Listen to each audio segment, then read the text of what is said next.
seorang mukmin yang imannya sempurna, maka dia bisa menghadapi nikmat dengan baik dan bisa menghadapi musibah dengan baik, sehingga dikatakan inna amrahu kullahu khair. Bahwa urusan seorang mukmin dalam kondisi apapun dia, maka dia selalu dalam keadaan baik.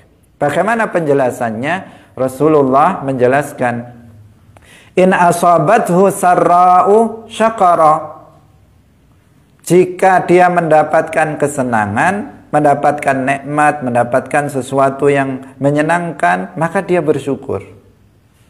Maka dia bersyukur, fakana khairan lahu, maka itu menjadi kebaikan bagi dia. Karena dia mendapatkan nikmat kemudian dia bersyukur, maka itu sebuah kebaikan untuk dia. Salatullah, salamullah, ala al-hadi, Rasulillah. Assalamualaikum warahmatullahi wabarakatuh.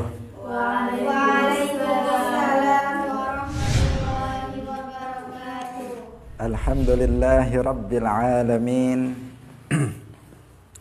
Lahu ni'matu wa lahul fadlu wa lahul thana'ul hasan.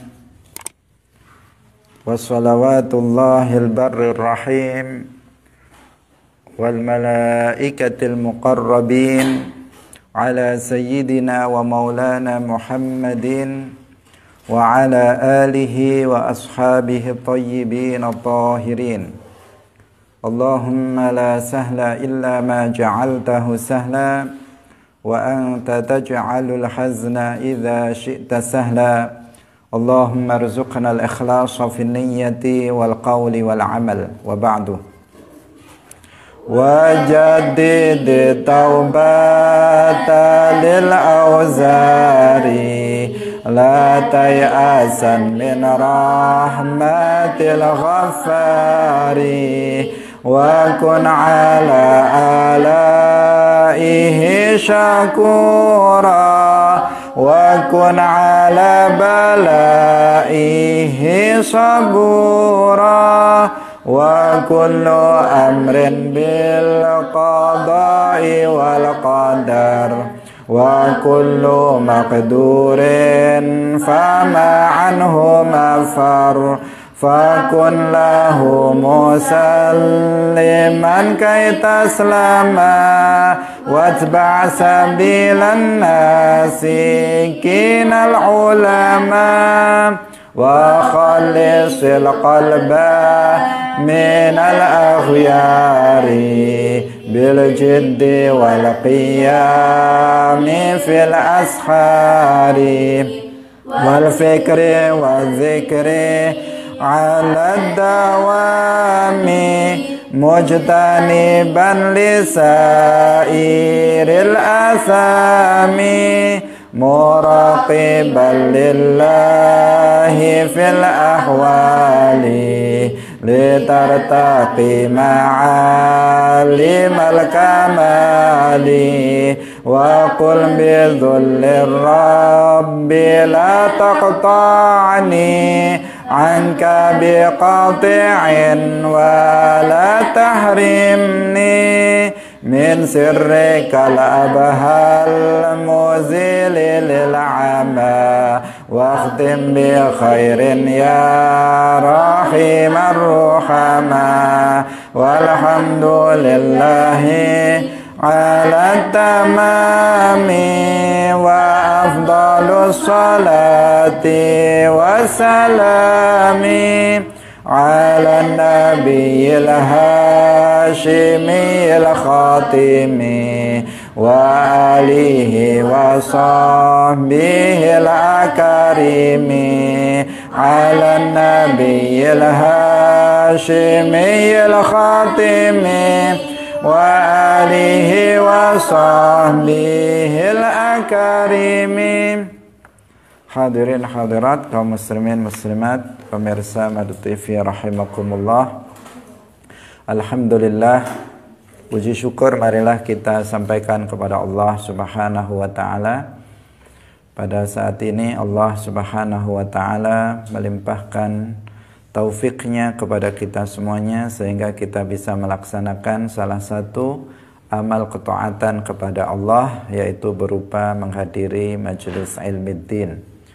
Semoga Allah Subhanahu wa taala menetapkan taufiknya pada kita sehingga senantiasa kita bisa mampu untuk menjalankan ketaatan-ketaatan kepadanya. Amin ya rabbal alamin. Salawat dan salam semoga tetap terlimpahkan kepada junjungan kita Nabi Agung Nabi Muhammad sallallahu alaihi wasallam, para sahabatnya, keluarganya serta seluruh umat Islam yang mengikuti beliau ila yaumil qiyamah. Hadirin hadirat rahimakumullah, mari kita mulai pengajian kita pada hari ini dengan mengikhlaskan niat kita lillahi ta'ala, karena hanya dengan niat yang ikhlas maka semua amal kita termasuk hadir kita dalam majelis ilmu itu akan diampuni, akan diterima oleh Allah Subhanahu wa taala. Mari kita lanjutkan. Hari ini kita masih menyambung pengajian kitab Al-Kharidah Al-Bahiyah pada bab masuk pada bab tasawuf. Jadi tasawuf dan akidah ini memang sangat berdekatan. Seseorang yang memahami permasalahan-permasalahan dalam akidah maka akan memudahkan bagi dia untuk mengamalkan ajaran-ajaran tasawuf. Karena itulah maka dalam kitab ini di awal muallif Syekh Ahmad Dardir membahas tentang permasalahan akidah, kemudian diiringi dengan permasalahan-permasalahan tasawuf. Qala al-muallif rahimahullahu ta'ala wa kun ala alaihi syakura wa kun ala balaihi sabura. Wa kun lan dadiya sapa sira ala alaihi ing atase pira-pira nikmate Allah iku syakura wong kang akeh syukure. Wa kun lan dadiya sapa sira ala balaihi ing atase balae Allah, balak saking Allah, saburan iku wong kang akeh sabare. Dan jadilah orang-orang yang bersyukur atas nikmat-nikmat Allah, dan jadilah orang-orang yang sabar terhadap bala yang Allah turunkan kepada kamu. Hadirin hadirat rahimakumullah, pada nazam ini al-muallif Syekh Ahmad Dardir menganjurkan, memerintahkan kepada kita pertama untuk bersyukur terhadap nikmat Allah. Yang kedua, agar kita bersabar terhadap bala yang menimpa kita. Memang dalam kehidupan di dunia ini kita keadaan kita itu ada kalanya mendapatkan nikmat dan ada kalanya kita mendapatkan musibah. Itu selalu di dunia ini, dua hal yang selalu beriringan. Tidak ada di dunia ini orang yang selalu mendapatkan nikmat, artinya terus dalam kesenangan. Juga tidak ada seseorang di dunia ini yang dia senantiasa dalam bala. Ada kalanya seseorang itu senang dan ada kalanya seseorang itu susah. Ada kalanya bahagia dan ada kalanya tidak bahagia. Itu adalah kehidupan di dunia ini. Berbeda nanti dengan kehidupan di surga yang penuh dengan kenikmatan, atau kebahagiaan di neraka yang penuh dengan musibah, yang penuh dengan azab di dalamnya, penuh dengan siksaan, penuh dengan kesedihan, penuh dengan penderitaan tanpa ada hentinya. Di dunia ini tidak seperti itu. Ada kalanya kita senang, ada kalanya kita sedih, ada kalanya kita dapat nikmat, ada kalanya kita dapat musibah. Dua hal yang selalu beriringan yang akan kita terima di dunia ini. Tetapi ada sebagian orang itu yang cenderung diberi nikmat oleh Allah dengan sedikit musibah. Dia nikmat banyak sekali, dia diberi nikmat Allah, sesekali saja dia mendapatkan musibah. Enggak senangnya hanya sesekali saja. Sebaliknya ada seseorang itu sejak dia kecil sudah susah, udah anaknya orang miskin, udah banyak cobaan dan macam-macam, sakit-sakitan lagi, jarang punya uang dan sebagainya. Jadi sudah dari sejak lahir itu sudah banyak sekali musibah yang menimpa dia. Tetapi sesekali dia juga akan mengalami kebahagiaan, kesenangan. Terkadang dia juga bisa tertawa karena kondisi yang diterimanya. Karena itulah maka Rasulullah Shallallahu Alaihi Wasallam itu mengajarkan kita bagaimana kita mensikapi dua hal itu. Dan seorang mukmin yang sempurna dalam menyikapi dua kondisi itu, dia selalu dalam keadaan baik. Sehingga dalam hadis Rasulullah Shallallahu Alaihi Wasallam bersabda, "Ajaban li amril mu'mini, inna amrahu kullahu khair." Ajaban li amril mu'mini. Sungguh menakjubkan keadaan orang mukmin ini, mengherankan, sungguh menakjubkan kondisi atau keadaan seorang mukmin. Kenapa? Inna amrahu kullahu khair. Seluruh urusannya itu baik. Seluruh urusannya itu baik. Inna amrahu kullahu khair. Bagaimana bisa begitu? Walaisa dzaka li ahadin illa lil mu'min. Dan itu tidaklah didapati kecuali oleh seorang mukmin. Enggak ditemui keadaan selalu baik, itu enggak ditemui kecuali pada seorang mukmin. Seorang mukmin yang dimaksud di sini tentu seorang mukmin yang sempurna imannya. Karena kalau seorang mukmin yang tidak sempurna imannya, maka dia akan keliru dalam mensikapi nikmat, dan dia akan keliru juga ketika dia mensikapi musibah yang menimpa dirinya. Tetapi seorang mukmin yang imannya sempurna, maka dia bisa menghadapi nikmat dengan baik dan bisa menghadapi musibah dengan baik, sehingga dikatakan inna amrahu kullahu khair. Bahwa urusan seorang mukmin dalam kondisi apapun dia, maka dia selalu dalam keadaan baik. Bagaimana penjelasannya? Rasulullah menjelaskan, in asabathu sarra'u syakara. Jika dia mendapatkan kesenangan, mendapatkan nikmat, mendapatkan sesuatu yang menyenangkan, maka dia bersyukur. Maka dia bersyukur. Fakana khairan lahu, maka itu menjadi kebaikan bagi dia. Karena dia mendapatkan nikmat kemudian dia bersyukur, maka itu sebuah kebaikan untuk dia. Wa in asabathu dharra'u sabara. Apabila dia mendapatkan musibah, dia mendapatkan kesusahan, maka dia bersabar. Fakana khairan lahu, maka itu menjadi kebaikan bagi dia. Luar biasa, seorang mukmin sangat menakjubkan kondisinya. Dalam kondisi apapun, dia dalam keadaan baik. Dia bisa mensikapinya dengan baik. Dia akan mendapatkan pahala dalam kondisi apapun. Dalam kondisi penuh dengan kesenangan, dia mensyukuri kenikmatan yang Allah anugerahkan kepadanya. Ketika dia mendapatkan musibah, maka dia bersabar menanggung musibah itu. Bersyukur dia mendapatkan pahala, bersabar atas musibah, dia juga mendapatkan pahala.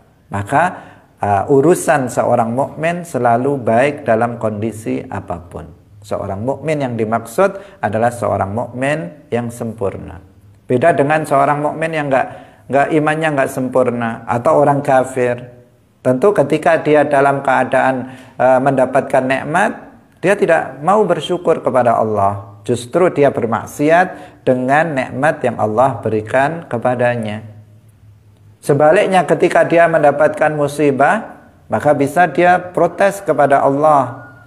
Dia bisa i'tirad, dia bisa menentang takdir Allah. Dia enggak bersabar. Dia bisa mencaci, mencela dan seterusnya karena ketidaksabarannya dalam menerima musibah yang Allah timpakan kepadanya. Itu orang kafir atau orang mukmin yang imannya enggak sempurna. Tetapi bagi mereka yang imannya sempurna, maka dalam kondisi apapun bukan masalah. Dalam keadaan senang bukan masalah, dalam keadaan musibah bukan masalah bagi dia. Dalam keadaan senang dia bisa mendapatkan pahala dengan cara bersyukur, dan dalam keadaan mendapatkan musibah dia pun bisa mendapatkan pahala dengan cara bersabar atas musibah tersebut. Hadirin hadirat yang dirahmati oleh Allah Subhanahu wa taala. Nah, sekarang yang pertama adalah syukur. Syukur ini apa sebenarnya syukur? Para ulama menjelaskan bahwa syukur ini ada dua macam. Ada yang disebut dengan asyukrul wajib, ada yang disebut dengan asyukrul mandub. Jadi syukur ada dua macam. Yang pertama asyukrul wajib, syukur yang hukumnya wajib, dan ini adalah hakikat daripada syukur. Dan yang kedua asyukru al-mandub, syukur yang hukumnya sunnah.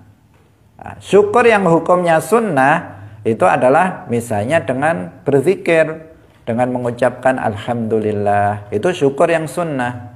Misalnya kita makan kemudian kita kenyang, kita mengatakan alhamdulillah. Badan kita sehat, kita mengatakan alhamdulillah. Kita bisa melihat, alhamdulillah. Kita bisa mendengar, alhamdulillah. Kita mengucapkan kalimat-kalimat zikir, hamdalah, itu adalah syukur yang hukumnya sunnah, tidak wajib. Sementara syukur yang hukumnya wajib itu adalah adamu isti'malin ni'mah fi maksiatillah. Tidak menggunakan nikmat yang Allah anugerahkan kepadanya dalam kemaksiatan kepada Allah. Karena pada hakikatnya nikmat yang Allah berikan kepada kita ini adalah sesuatu yang merupakan fadlun, anugerah dari Allah. Al-jamil al-ikhtiyari, sesuatu kenikmatan yang diberikan, dianugerahkan oleh Allah majanan, secara cuma-cuma, bukan merupakan kewajiban bagi Allah. Allah tidak wajib memberikan hidup kepada kita. Allah tidak wajib memberikan kesehatan kepada kita.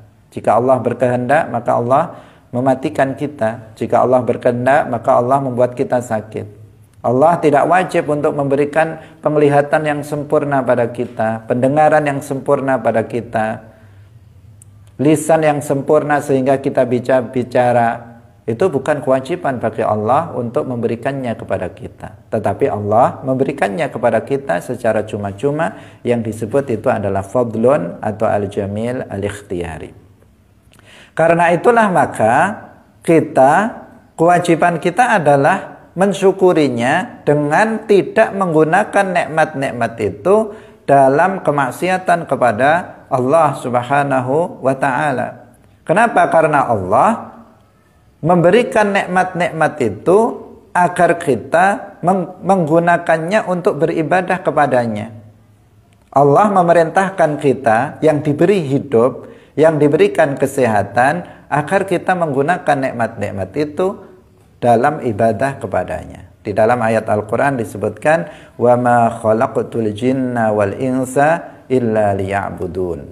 Tidaklah aku menciptakan jin dan manusia kecuali untuk aku perintahkan beribadah kepadaku.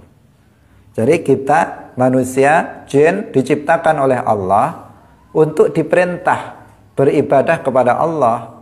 Maka jika kita diberi hidup, maka kita harus gunakan hidup ini untuk beribadah kepada Allah. Kita diberikan telinga yang sempurna, mata yang sempurna, lisan yang sempurna, maka kita harus gunakan alat-alat itu untuk beribadah kepada Allah dan bukan untuk bermaksiat kepada Allah Subhanahu wa ta'ala.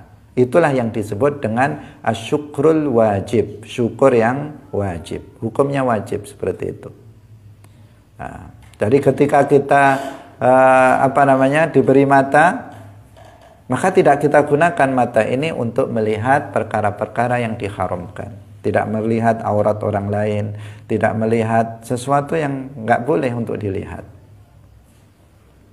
Allah memberikan lisan kepada kita untuk bisa bicara, maka tidak kita gunakan lisan ini untuk berbicara yang diharamkan.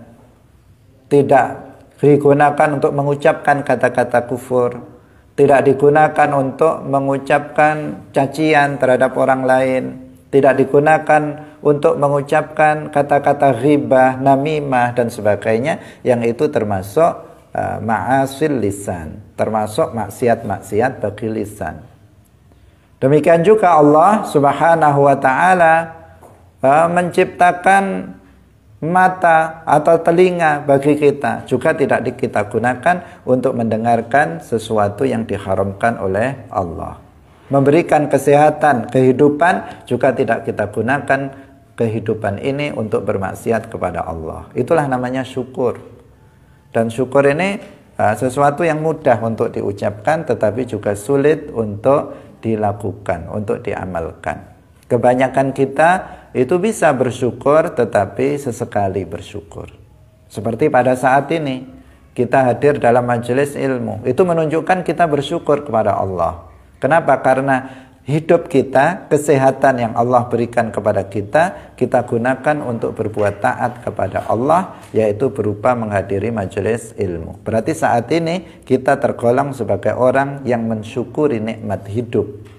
Bersyukur kepada Allah atas nikmat hidup tersebut. Tetapi terkadang setelah ini nanti kita melakukan sesuatu yang itu diharamkan. Maka itu berarti kita nggak bersyukur lagi, nggak bisa secara istiqomah. Kebanyakan orang nggak istiqomah dalam syukurnya kepada Allah, tetapi hanya sedikit di antara orang mukmin yang mereka senantiasa bersyukur kepada Allah. Karena seseorang yang senantiasa bersyukur kepada Allah, maka dia menjadi orang yang bertakwa. Dia menjadi orang yang bertakwa. Dia disebut orang soleh.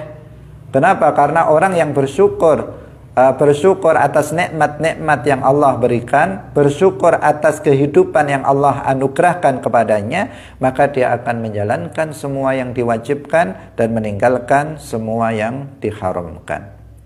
Karena itulah maka di dalam Al-Quran disebutkan, Allah Subhanahu wa ta'ala berfirman, wa qalilum min ibadiyas syakur. Wa qalil, apa artinya qalil? Sedikit. Wa qalilun, dan sedikit min ibadiyas syakur, sedikit dari hamba-hambaku yang syakur. Syakur itu adalah orang yang sudah bisa istiqomah dalam kesyukuran, dalam syukur, itu syakur. Kalau kita ini kebanyakan masih syakir, bukan syakur.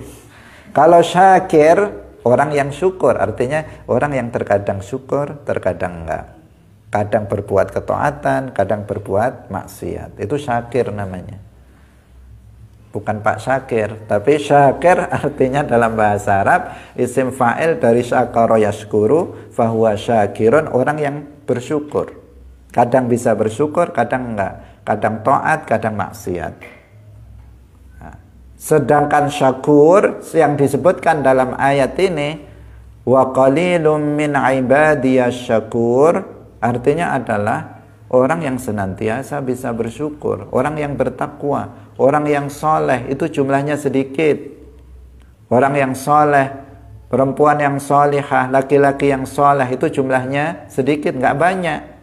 Allah yang menyebutkannya di dalam Al-Quran, wa qalilum min ibadiyas syakur. Semoga kita semuanya tergolong yang sedikit itu.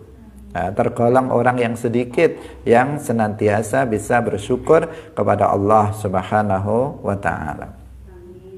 Kalau seseorang itu tahu bahwa nikmat yang Allah berikan kepada kita itu bukan kewajiban bagi Allah, tetapi anugerah, karunia, sesuatu yang diberikan secara cuma-cuma oleh Allah, maka semestinya seseorang itu bisa bersyukur kepada Allah.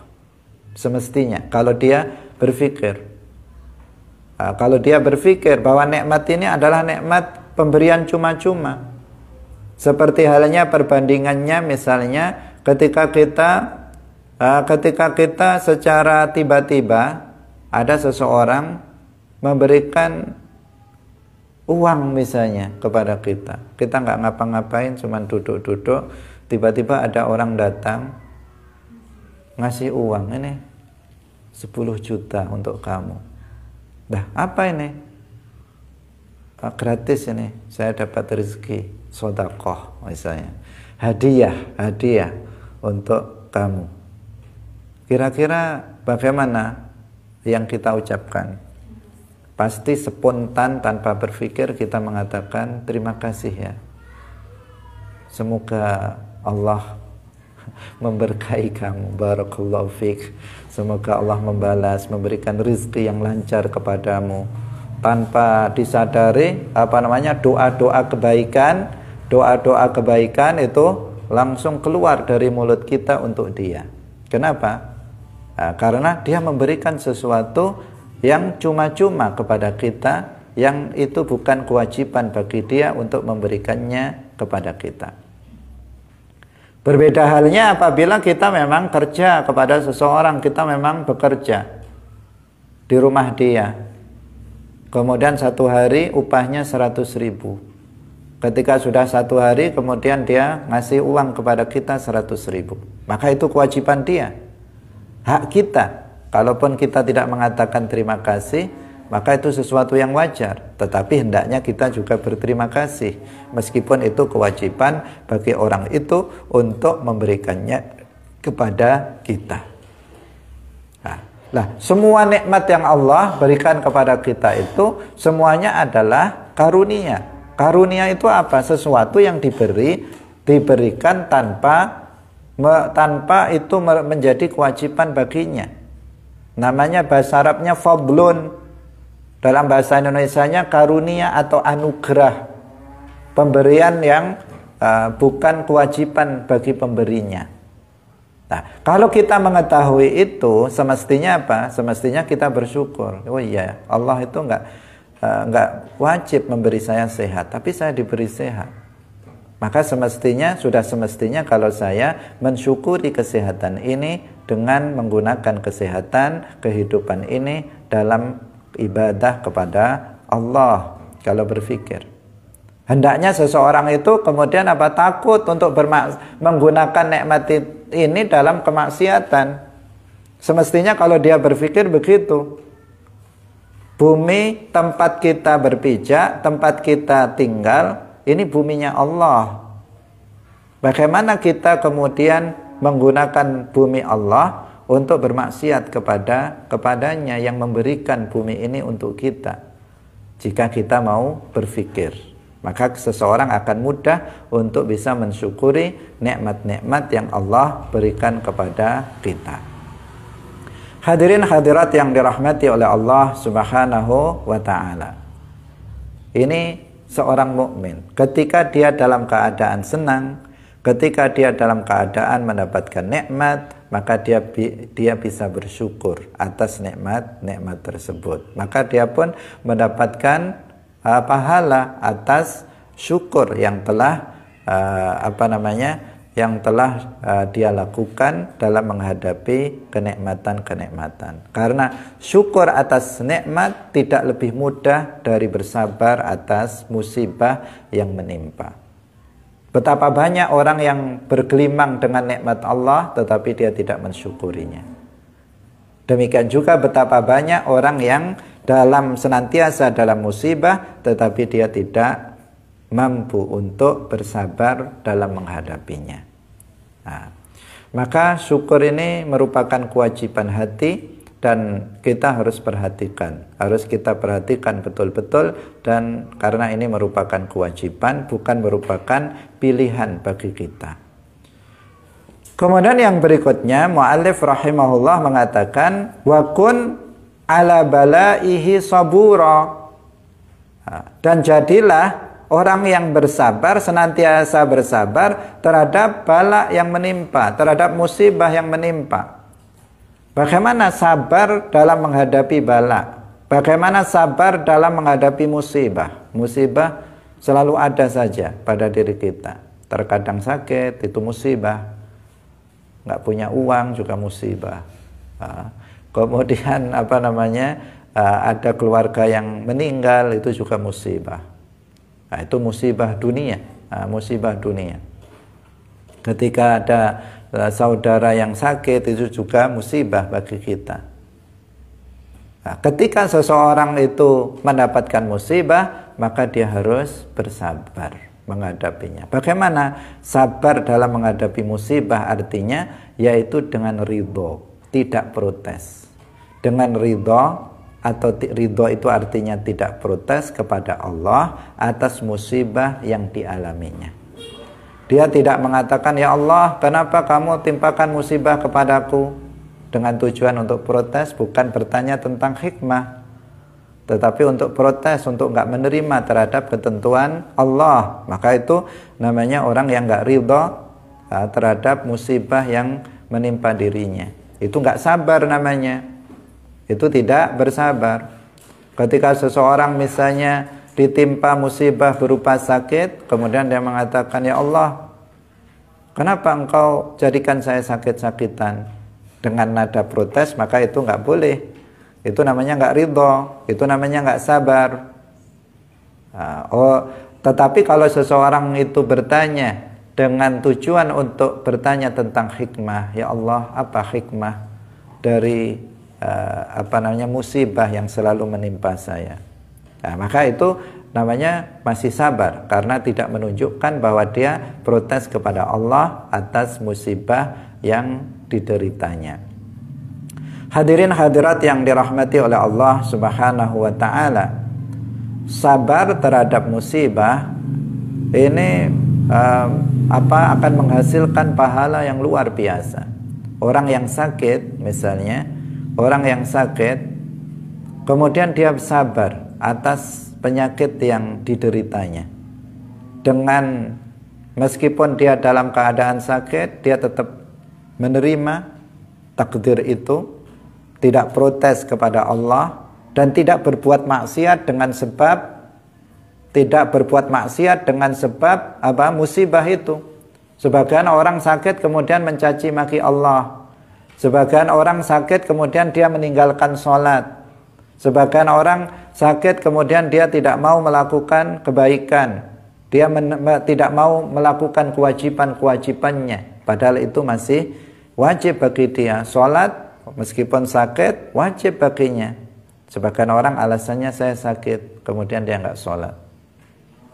Ini namanya apa? Tidak sabar dalam menghadapi musibah yang berupa sakit. Seandainya dia mau bersabar, menerima dan tetap dalam ketaatannya, maka dia akan mendapatkan pahala yang besar, bahkan itu akan menghapuskan dosa-dosa dia. Orang yang sakit kemudian dia sabar menghadapinya, maka sakit itu akan menjadi penyebab bagi dia terhapusnya dosa-dosa yang pernah dia lakukan. Hadirin hadirat rahimakumullah, sabar atas musibah adalah salah satu jenis dari kesabaran. Karena sabar itu ada 3 macam. Sabar itu ada 3 macam. Yang pertama adalah as-sabru ala ta'at, sabar dalam menjalankan ketaatan. Yang kedua adalah as-sabru anil ma'asi, sabar dari meninggalkan kemaksiatan. Dan yang ketiga adalah as-sabru alal musibah, yaitu sabar dalam menghadapi musibah. 3 macam sabar ini. Sabar itu pada hakikatnya maknanya apa? Sabar itu artinya menahan atau memaksa hawa nafsu untuk menerima sesuatu yang tidak disukainya atau berpisah dengan sesuatu yang disukainya. Pada diri kita itu ada hawa nafsu. Hawa nafsu itu sifatnya apa? Ammaratum bisu. Selalu memerintahkan kita melakukan perbuatan-perbuatan yang buruk. Itu sifat dasar dari hawa nafsu setiap orang. Kecuali seseorang yang sudah mampu menundukkan hawa nafsunya, maka hawa nafsunya sudah akan berubah. Sudah berubah dari ammaratum bisu menjadi justru memerintahkan kepada kebaikan-kebaikan. Tetapi hawa nafsu secara umum, hawa nafsu kita ini senantiasa mendorong kita, memerintahkan kita melakukan keburukan-keburukan. Maka sabar itu bagaimana? Sabar itu artinya kita memaksa hawa nafsu kita ini untuk menerima sesuatu yang nggak disukai oleh hawa nafsu, dan memaksa hawa nafsu ini berpisah dengan sesuatu yang disukainya. Misalnya hawa nafsu kita ini menyukai apa? menyukai A, maka kita tidak melakukannya. Itu namanya sabar, karena memaksa hawa nafsu kita itu untuk berpisah dari sesuatu yang disukainya. Atau hawa nafsu kita nggak suka B, maka kita paksa hawa nafsu kita ini untuk melakukan B. Itu namanya sabar. Nah, itu namanya sabar. Menjalankan sholat, misalnya maghrib, isya, subuh. Hawa nafsu kita suka nggak sholat subuh? Tidak suka, sangat nggak suka. Enaknya hawa nafsu maunya apa? Tidur aja, nggak usah sholat. Nah, tetapi hawa nafsu ini kita paksa diri kita kalahkan, kita paksa untuk tunduk, dan kemudian meskipun hawa nafsu nggak suka, saya tetap sholat. Itu namanya sabar dalam ketaatan. Sabar dalam ketaatan. Kemaksiatan itu rata-rata enak-enak. Jarang kemaksiatan yang nggak enak. Apa kemaksiatan yang nggak enak? Senang-senang. Rata-rata kemaksiatan itu adalah berupa sesuatu yang menyenangkan. Menyenangkan bagi hawa nafsu.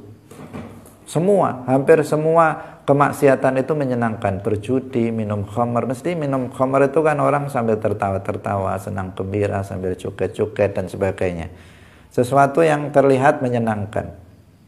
Berzina dan sebagainya. Itu adalah sesuatu yang disukai, sangat disukai oleh hawa nafsu. Tetapi kita paksa hawa nafsu kita untuk tidak melakukan sesuatu yang disukai oleh hawa nafsu berupa kemaksiatan. Kita tinggalkan kemaksiatan, tidak kita turuti hawa nafsu kita paksa dia untuk berpisah dari sesuatu yang menyenangkan itu, maka berarti kita telah bersabar dari meninggalkan kemaksiatan. Bisa dipahami? Nah, itu sabar. Makanya sabar ada 3. Ada as-sabru ala ta'at, karena ketaatan gak disukai oleh hawa nafsu, maka kita paksa hawa nafsu untuk bisa menerima ketaatan, untuk bisa menjalankan ketaatan. Maka ini namanya sabar dalam melakukan ketaatan. Yang kedua, kemaksiatan itu sesuatu yang menyenangkan. Kita paksa hawa nafsu kita ini untuk meninggalkan sesuatu yang disukainya, yang dicintainya, yang disenanginya. Kita paksa untuk meninggalkannya. Nah, sehingga kita bisa meninggalkan maksiat, maka itu yang disebut as-sabru anil ma'asi. Sabar dari meninggalkan kemaksiatan. Mendapatkan musibah adalah sesuatu yang gak disukai oleh hawa nafsu. Hawa nafsu kita ini senangnya yang nikmat-nikmat, tidak suka yang musibah, bala, gak suka. Tapi kita paksa hawa nafsu kita untuk ridho, untuk rela dengan apa yang telah ditakdirkan oleh Allah yang berupa musibah tersebut. Maka kita jadinya telah bersabar dalam menanggung musibah tersebut. Hadirin hadirat yang dirahmati oleh Allah Subhanahu wa taala. Semoga kita semuanya mampu untuk bersabar dalam menghadapi setiap musibah yang menimpa, karena kita tidak akan lekang dari musibah itu, sebagaimana kita juga tidak lekang dari nikmat yang Allah berikan kepada kita. Agar kita selalu dalam kondisi baik, ketika mendapatkan nikmat kita bersyukur, ketika kita mendapatkan musibah maka kita bersabar. Maka hendaknya kita mengetahui bagaimana seseorang bisa bersabar. Sabar bukan artinya orang yang nggak pernah marah, sebagaimana pemahaman orang. Bapaknya sabar sekali, kok bisa sabar? Nggak pernah marah sama anaknya. Anaknya nakal dibiarin aja, anaknya nggak mau belajar dibiarkan saja. Bapaknya sangat sabar. Ustadz itu sabar sekali, ustadz itu nggak pernah marah ustadznya. Berarti ustadz yang sabar. Tidak seperti itu, tidak seperti itu. Definisinya nggak seperti itu. Memang salah satu tandanya seperti itu. Kalau dia nggak marah, artinya dia mampu untuk menahan diri dari melakukan kemaksiatan. Karena seseorang yang marah, maka dia akan melakukan perbuatan-perbuatan yang maksiat. Tetapi bukan hanya itu, Itu hanya sekedar sebagai tanda saja, Tapi kalau ada seseorang nggak pernah marah, padahal dia melihat kemaksiatan, atau padahal dia di satu sisi dia nggak pernah marah, tapi dia nggak sholat, dia nggak puasa, dia melakukan maksiat, maka dia bukan orang yang sabar. Orang yang nggak sholat itu bukan orang yang bukan orang yang sabar. Orang yang selalu melakukan maksiat itu bukan orang yang sabar namanya. Orang yang sabar itu adalah orang yang tadi bisa melakukan 3 jenis kesabaran tadi. Dia mampu untuk memaksa hawa nafsunya menerima sesuatu yang tidak disukai oleh hawa nafsunya, dan berpisah dari sesuatu yang disukai oleh hawa nafsunya. Itulah yang disebut sebagai orang yang sabar. Hadirin hadirat yang dirahmati oleh Allah Subhanahu wa taala, demikian pengajian kita pada hari ini, semoga bermanfaat bagi kita semuanya. Barakallahu fikum, wallahul muwaffiq ila aqwamit thoriq. Wassalamualaikum warahmatullahi wabarakatuh. Waalaikumsalam warahmatullahi. Salamullah ala al-hadi Rasulillah.